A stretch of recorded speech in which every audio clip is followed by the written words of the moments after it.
I know, I believe both well, Rebecca, I know you've been here, but, Jupiter, I'm not sure if you've been here before, but I always introduce myself for anybody who's post watching this. My name is Laurie Lawless, and I run Shelter Behavior Integrations, and my whole purpose in my life to help people in shelters do better with their jobs, help dogs have better pathways to adoption, bringing more behavior forward strategies into shelter operations, and in general, just like helping the animal welfare community. I'm very passionate about it, and these weekly lives are a way that I can kind of talk through some of the things that I've lived and experienced in sheltering and some advice to give to others. And so today our topic of focus is going to be working with fearful dogs in shelters. And I think a great place to start when we're thinking about any type of label that we're using in a shelter. So obviously, we have to be able to communicate things quickly and identify dogs who are experiencing behaviors, and especially for larger shelters, it can be very hard to have individual plans for every single dog. But there are common themes in our shelters that we think about, that we see, that we experience, and it is easy to put those into some categories to help us communicate information and come up with some general plans of attack. And then within those plans of attack, we might have different things we move around, but in general, we can really think about what we can do with these different types of labeled dogs. So we might have a dog who is reactive. We might have a dog that we've labeled high arousal. We might have a dog we've labeled old couch potato. And then we have a category that we're maybe going to consider our fearful dogs. And so when I'm thinking about fearful dogs, generally, I am thinking about dogs who are on the more shut down, the maybe not wanting to engage with people or other animals, or might be kind of at the back of their kennel and not wanting to come up and forward. And I think a lot of that just has to do primarily with when I worked with one of the larger organizations, we had these classifications and we had dogs that were coming in from cruelty cases. So for us, it was easier to say, we're going to take our fearful dogs and have a BMOD plan. And so in my head, fearful always became the type of dog who is really reclused and pulling back and pulling away from everything. But when in reality, fear is an emotional response, and the behavioral output that comes from an emotional response can look very different based on individual personalities. So I think I've even further kind of classified this myself as like fearful and under socialized. So these are dogs who are going to recluse because they have no real experience engaging with the world. So these might be dogs who are either coming from a hoarding situation or a puppy mill, or maybe even just an overwhelmed caregiver. And even within those categories, we can have a wide variety of differences. So puppy mill dogs are often experiencing fear of novelty and also human contact, because many puppy mill dogs don't get any human contact.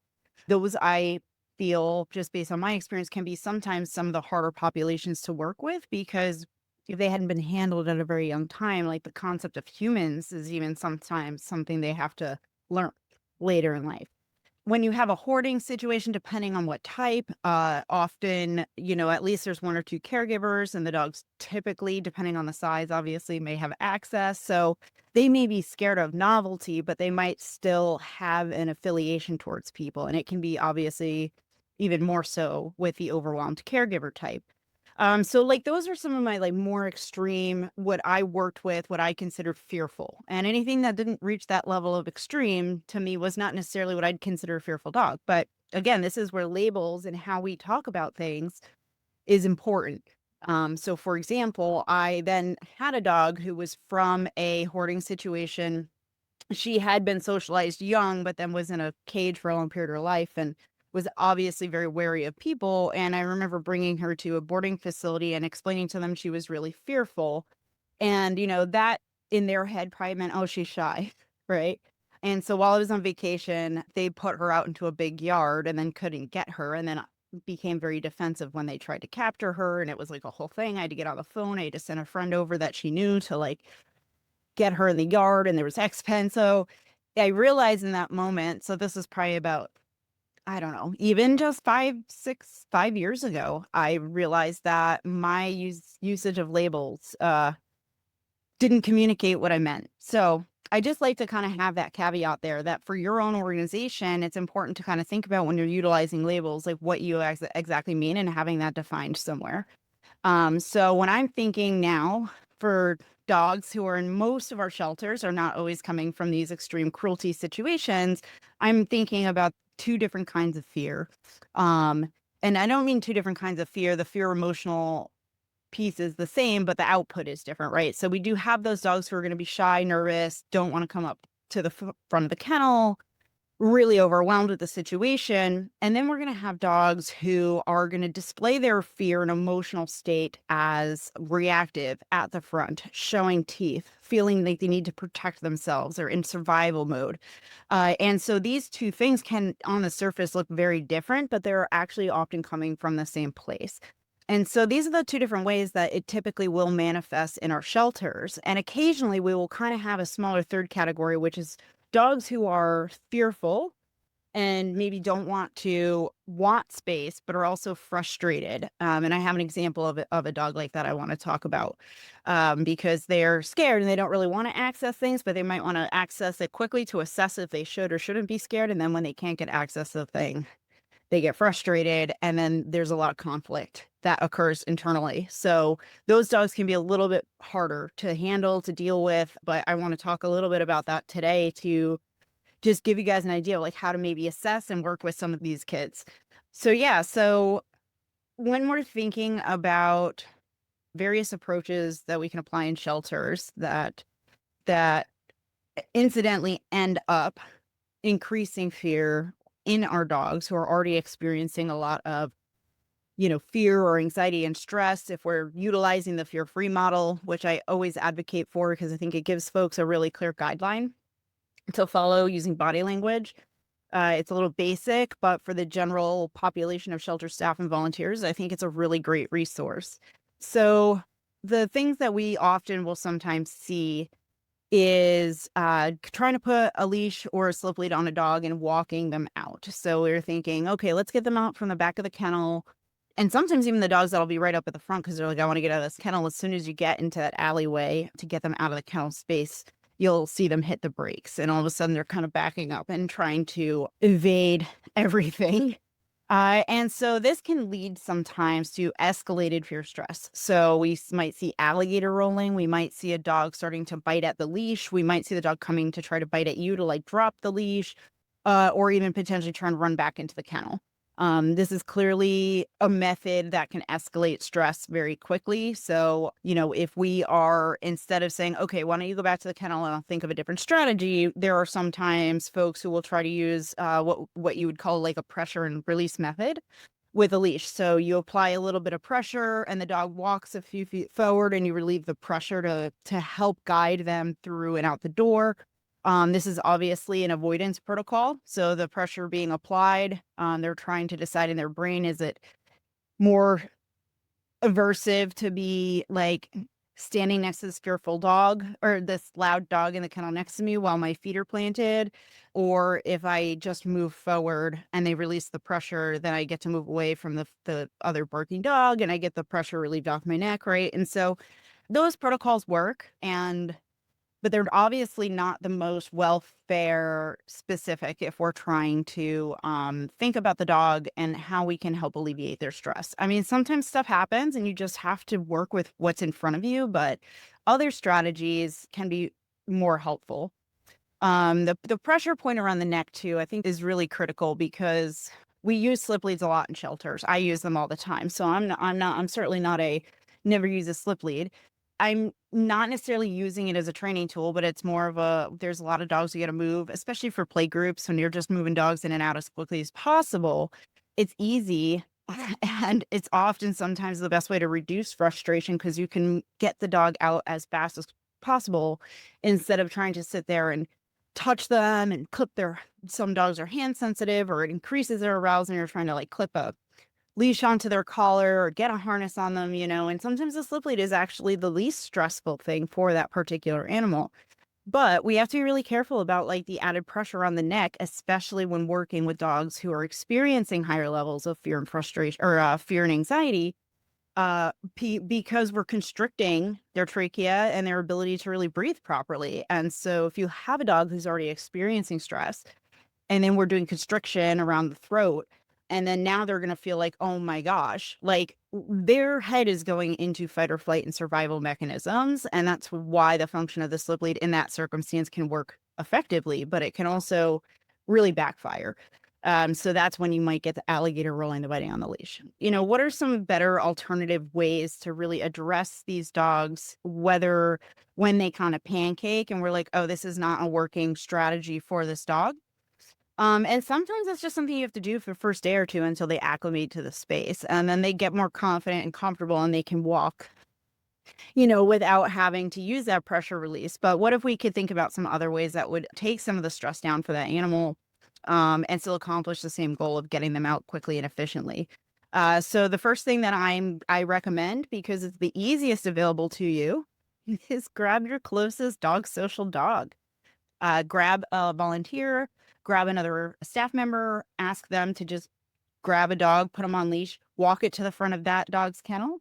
And then you can tell right in the moment, is this dog showing affiliative behavior? Is this other dog making the other dog less stressed? So you'll pretty much know immediately if you start seeing air scenting or like creeping towards the front of the kennel or anything like that. Dogs who are dog social and will gain social facilitation functions from a helper dog, you will be able to see that pretty quickly.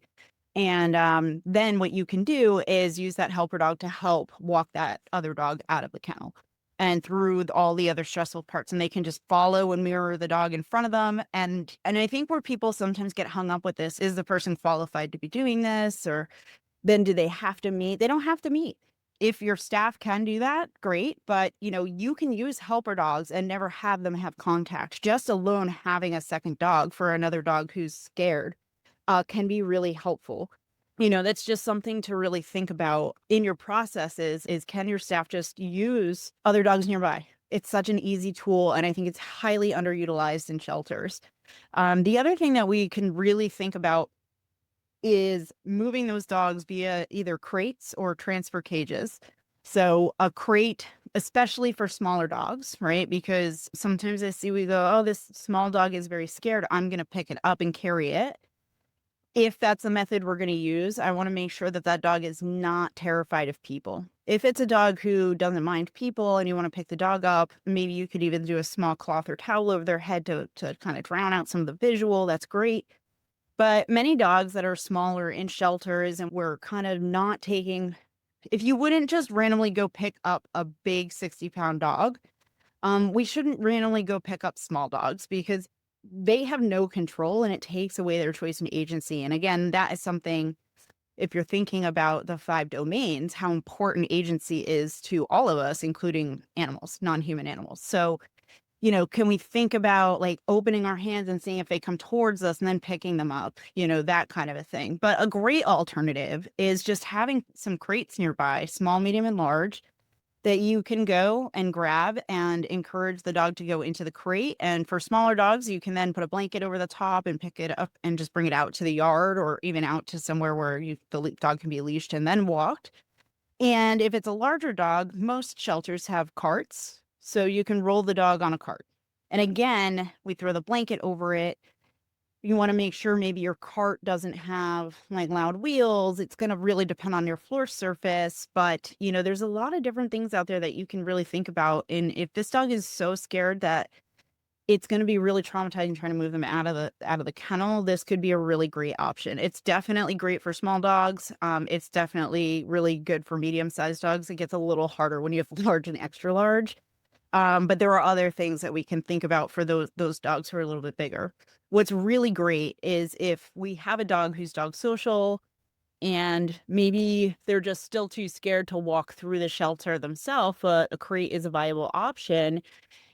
If we can use a reinforcer such as playgroup or access to outside or like a Sniffari walk or free work setup or something, and we roll them in a crate, they will start to associate the crate with the good things outside and like the diminishing of the in between of the emotional response to that can get smaller and smaller.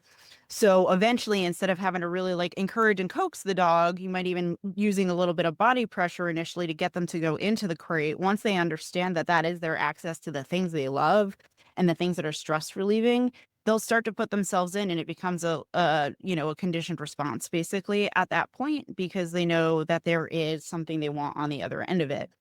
So, using something like a crate can be really helpful. If your shelter has them, transfer cages can do a very similar thing. So a transfer cage are really, really cool tools especially if you have the guillotine doors, because then you can cover it you could close the guillotine door, put it on one side of the kennel, cover the transfer cage with the blanket, and then you could open the guillotine, put some food in it, open the guillotine door, and then the dog maybe smells the cheese or chicken or whatever you use, goes in. You can close that door, the guillotine door, and then you can go to the back of the kennel, close the transfer cage, and now you have an ability to pick that up and move. So yeah, that's another solution too. So transfer cages, I think, are also a very utilized tool in shelters. I think it's because they're expensive, and unfortunately, there's a lot of shelters I've been to where I ask them, every time I go to a shelter, I ask them to see their storage area, and the amount of tools that have been purchased 3, 4, 5, 6 years ago, somebody was purchased with good intentions to use them, ended up in the back of a storage room, and then leadership changed or staff changed, and all of a sudden, like, that thing is buried. We sometimes have tools at our shelter that we don't even know we have. So if you don't have a transfer cage, and especially if you're working at a municipal shelter, because I tend to see them more in those types of environments, because animal control tends to use them for field stuff. You might be able to find those and utilize them in shelter. Some other things that I like to use are exercise pens. For example, I'm trying to think of a specific example. I think that exercise pens in general, and by that, I hope you guys know that I mean like the accordion type pens that they're wire and usually about probably under shoulder height, but they do come in different heights. I think they're underutilized in shelters because we think of those more for like pet dog homes. Yeah, Rebecca, that's great. They're one of my favorite tools. And even as recently as like, I don't know, 6 or 7 years ago, my local shelter, I went to go help them with a dog because he was defensively aggressive, displaying a lot of aggressive looking threat signals. And I wanted to get in the kennel without using a catch pole. So I asked them if I could borrow an X pen, and they didn't even have one. And I'm like, well, I could cut this kennel in half and keep myself safe. He was only maybe like a 40-pound dog, so he wasn't like a giant dog. But we couldn't do that because they didn't have any tools to like keep me safe. And the dog was throwing out some pretty intense behavior, and we also didn't really have any other tools, so we had to catch pull him, and I was able to transfer him onto a slip lead and then a double slip lead, and we had 2 people walk out, but the initial thing I had to use was a catch pull, so obviously that's increasing stress. So when we have these tools and we're thinking a little more outside the box, we can think about ways to reduce stress for these fearful dogs. So the exercise pens, what you can do is if you have a dog who's behaving aggressively and they're not so big, you're worried about them just kind of pummeling it over, you can insert it into the kennel and then create yourself a little bubble around the door. You can do that on the inside or the outside. So in circumstances where a dog is being a little more fractious and I want to have a little more control, I might put that on the inside and then try to slip lead them over that. And then I can then pivot and use the X pen to kind of shoot them out the door.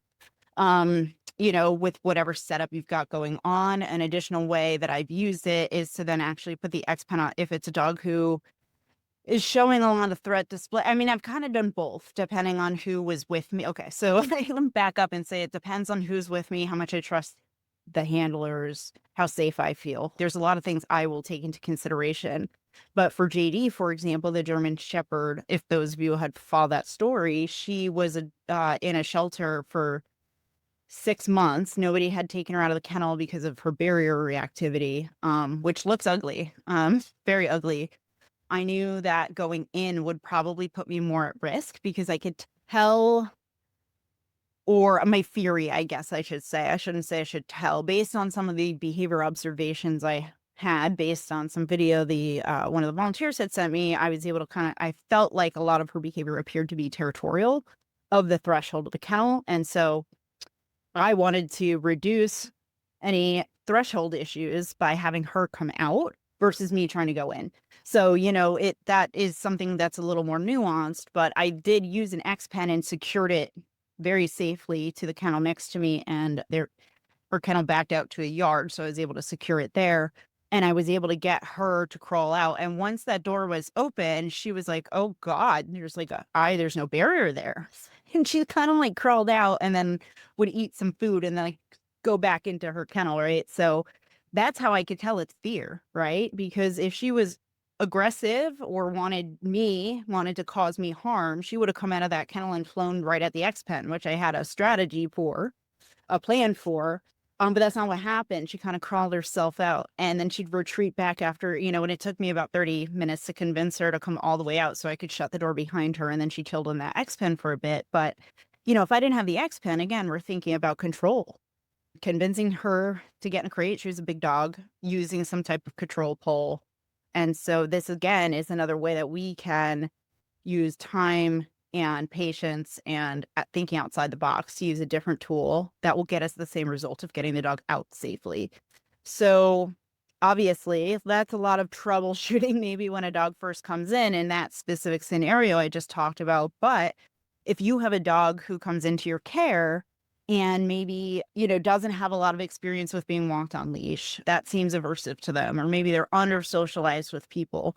Sometimes the kindest thing that we can figure out for them is creating some type of a chute system with an exercise pen. So if we can get them in a kennel or an office space that's near a door to go out to a yard or something like that, what we can then do is create a hands-off setup for them, at least for the first couple days.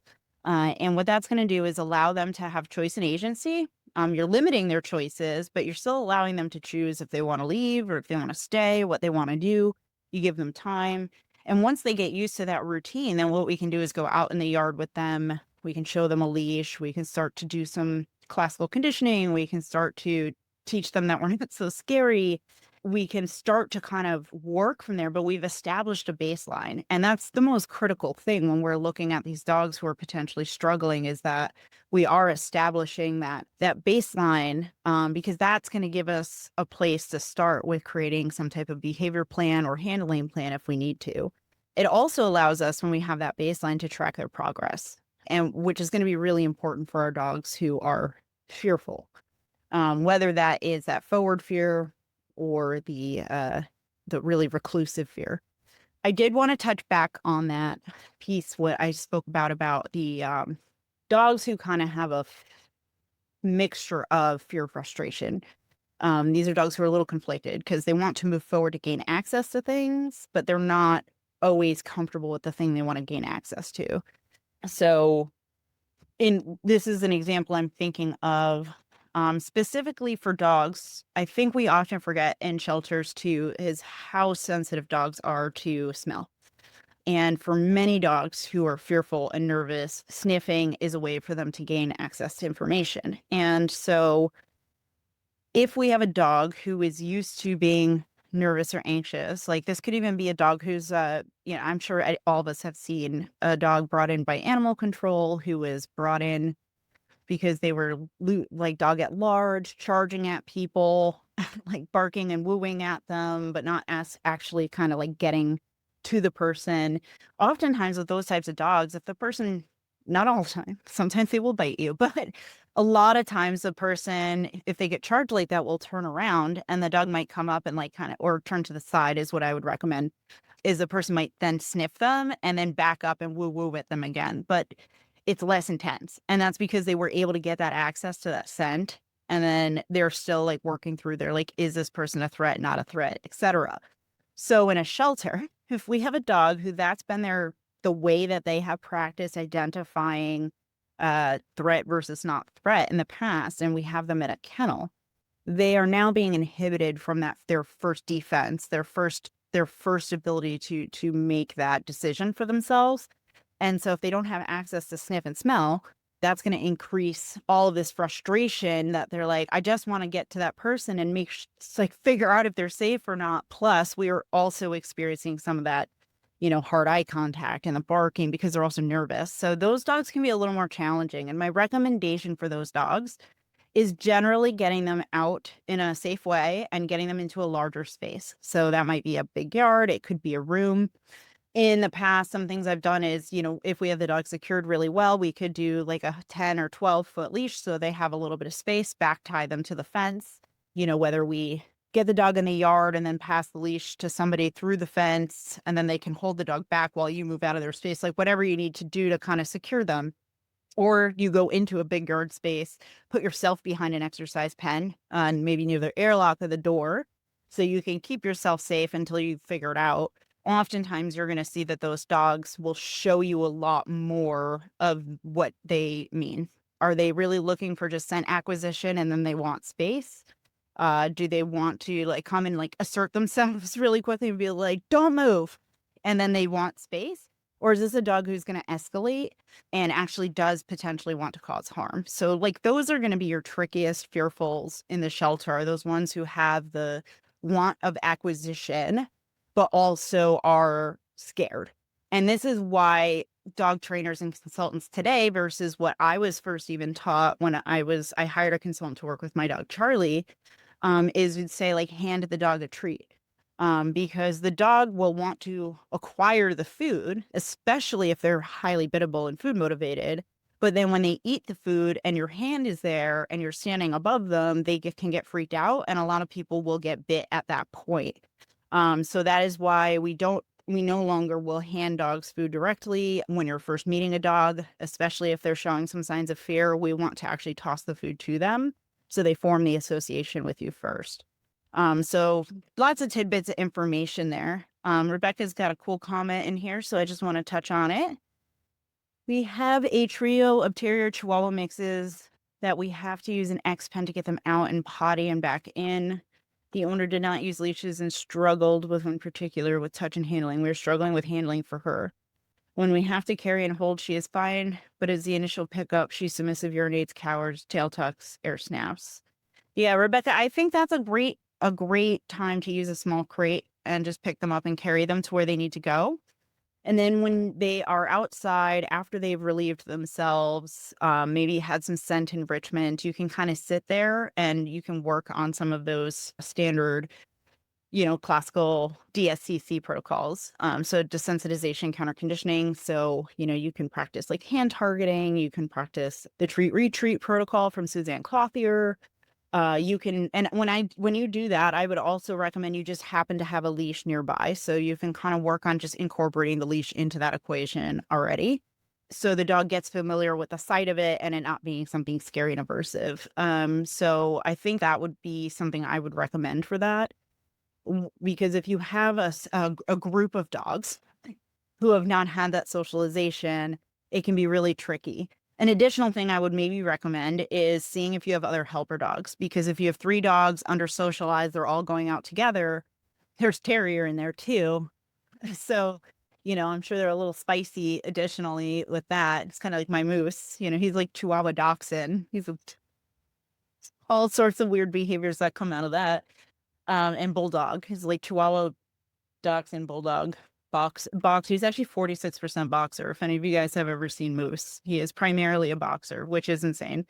But I would really try to work in dogs to that grouping that they can mimic more social behavior. And I would recommend even maybe splitting them up. So either having 2 and a social helper or 1 and a social helper. It's hard for me to say because I've not seen these dogs in person. Separating them, you might want to like work the helper dog in on a session or 2 with all 3 of them, and then maybe start working with them one-on-one with a social helper, so that they can look and mimic the behavior of that social helper. Ideally, I think since they're all small dogs, finding a small to medium dog would be good, but you can't always predict what you have in the shelter. Yeah, 1 is still struggling. She does better with the other 2 around. She's not alone yet. Yeah, I think just working in a stable helper dog, if you have one, try it. Or maybe one of your employees can bring one in.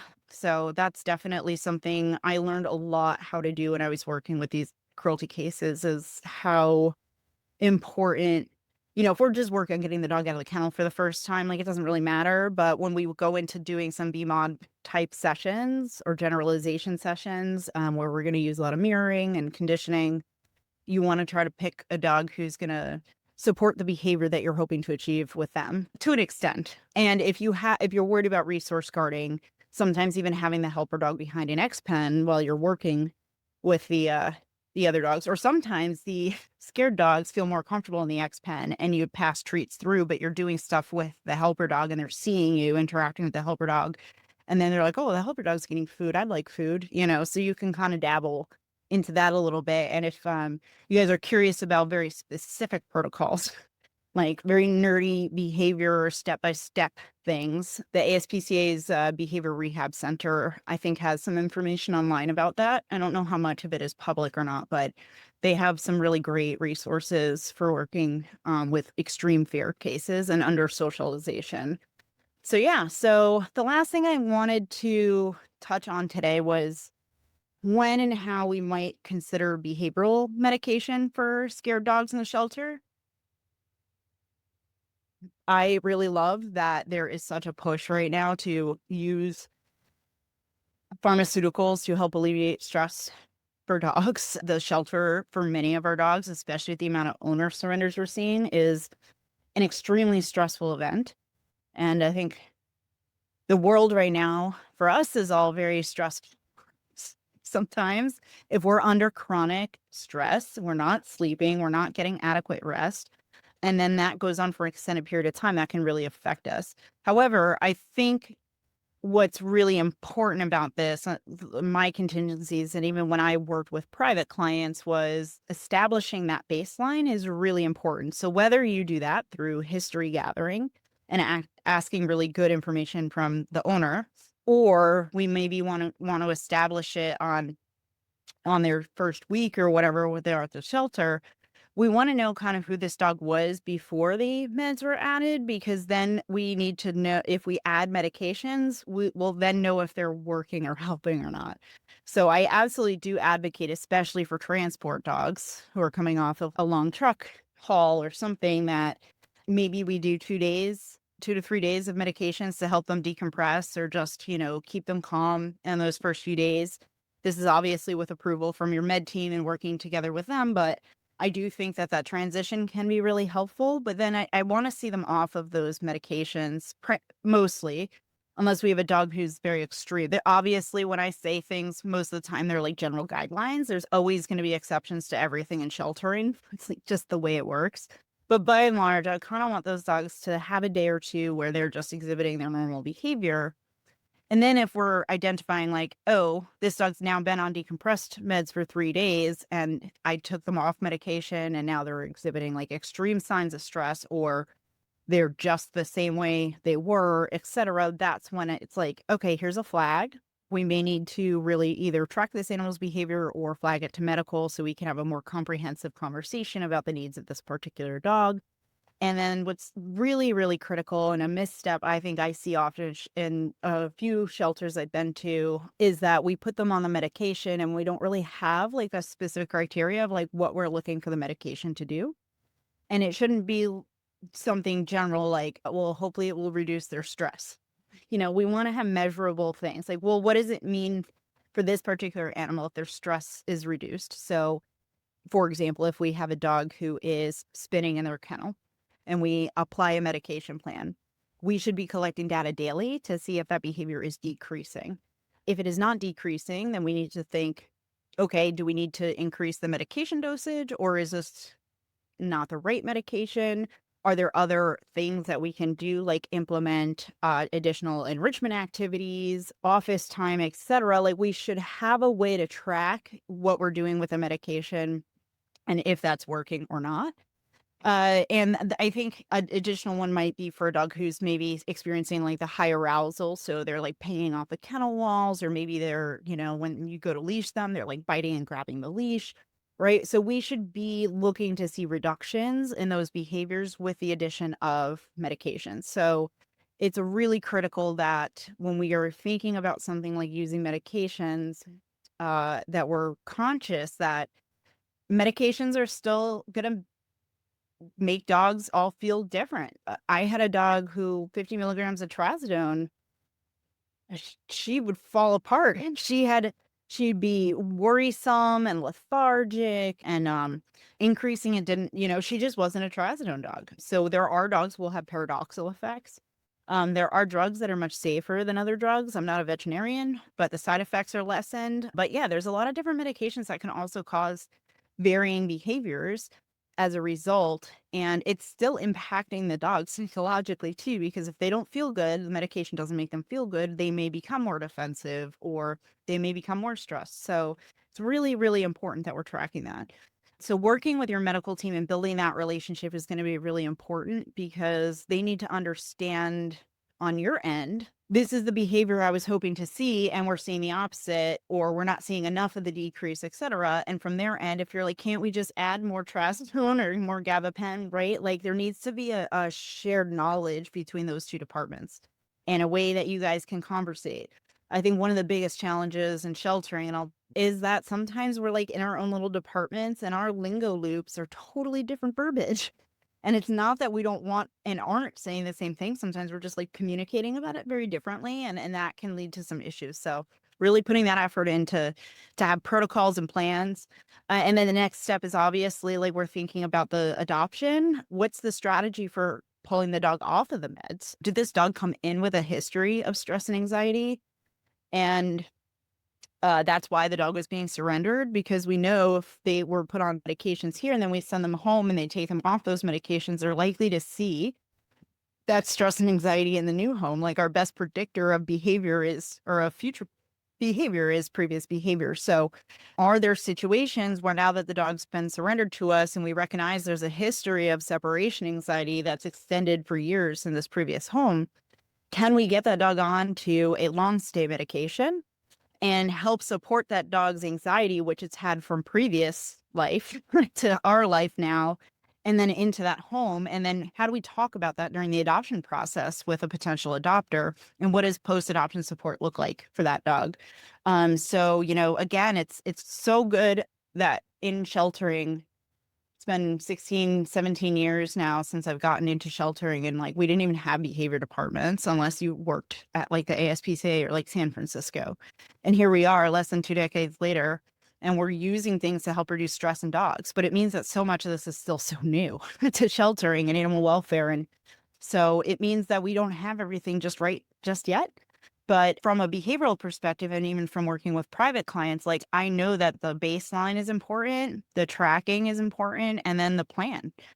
Like when are we planning to wean the dog off the meds? Like those are all things that we want to discuss at the time that we're thinking about the dog going on to medications. And that goes for my private clients, and it goes for our dogs that we care for in shelters as well. Just a lot of tidbits to think about with our fearful kids. But we do know dogs who are fearful, just like people.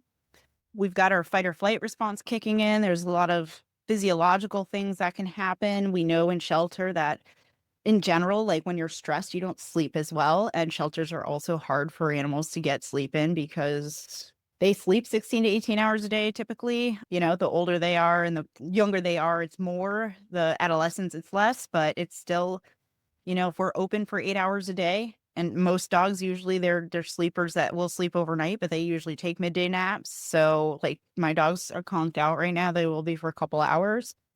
And if if you're at a shelter and you don't even have like a designated nap time for the dogs, they're basically stimulated all day. So the lack of sleep, lighting, there's just a study that came out about fluorescent lighting and how that impacts dogs and cats, because their eyes reflect light differently than ours, and how much more impactful like those old fluorescent lights can actually be for their like REM sleep cycle. There's just like we're learning so much. It's so cool, but it also means we have to up our game, which is why I'm here. So anyway, I hope that, this was helpful information for you today. It's certainly not the end all be all solutions to stuff there. I've met so many cool people out there who've come up with some great strategies. But I think at the end of the day, the most important things we can do is if we can identify dogs at intake that are coming in with a risk for scared, fearful, under socialized behavior, we can start to proactively think about what is our strategy for those types of dogs. Oh, Alexis, I love that.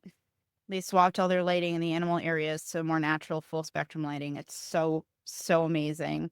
You should definitely like write a blog post about that. And I'm more than happy to share it because I think the more that this type of information reaches the folks on the board of directors who run the budgets and funding and understand how impactful and important that is, and how less stress in our animals leads to better and faster adoptions. I think that's the moneymaker.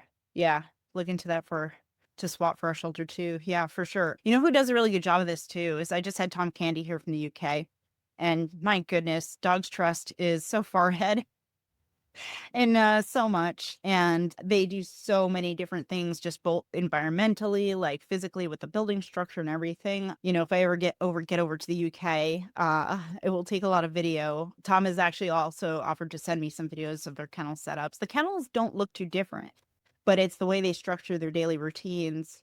Things like the soundproofing, the lighting allows the dogs to get a lot more rest than I think most shelters, I should say, I have seen here.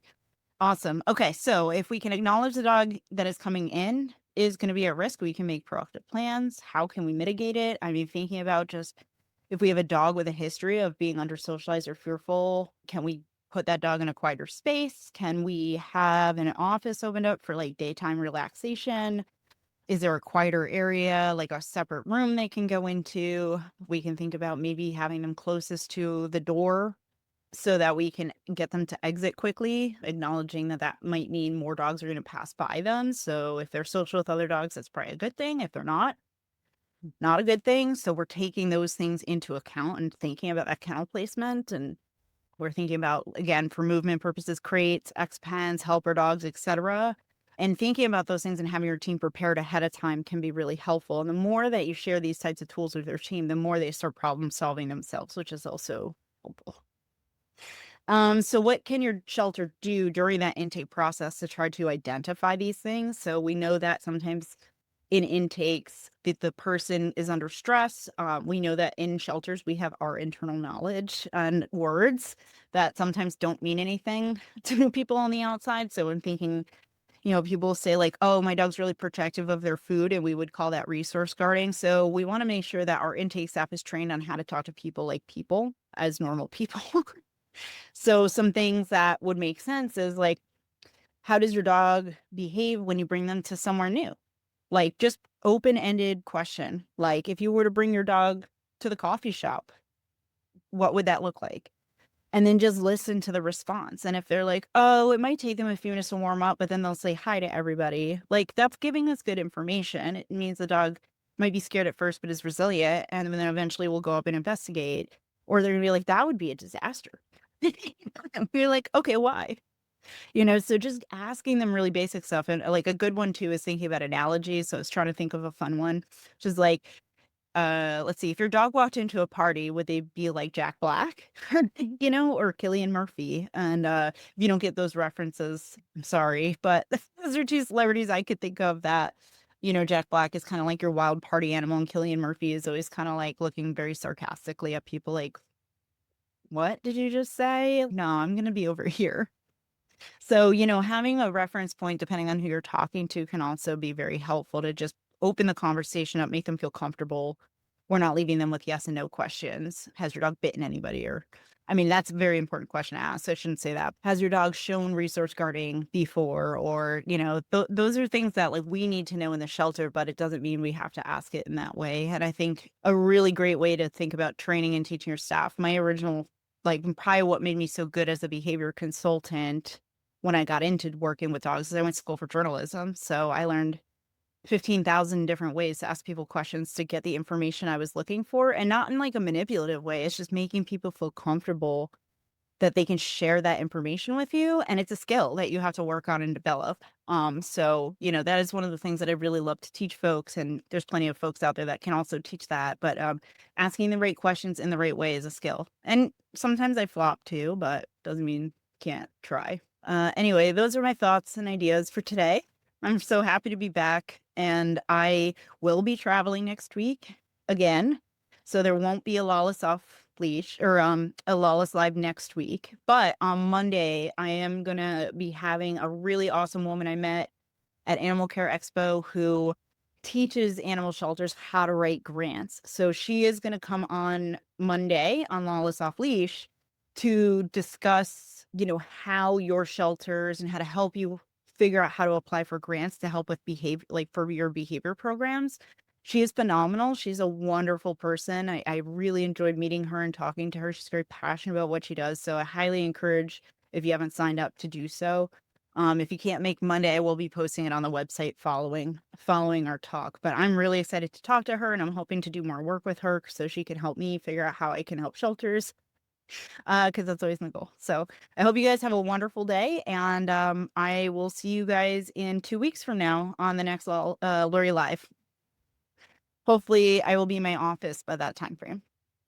Take care, guys. Bye.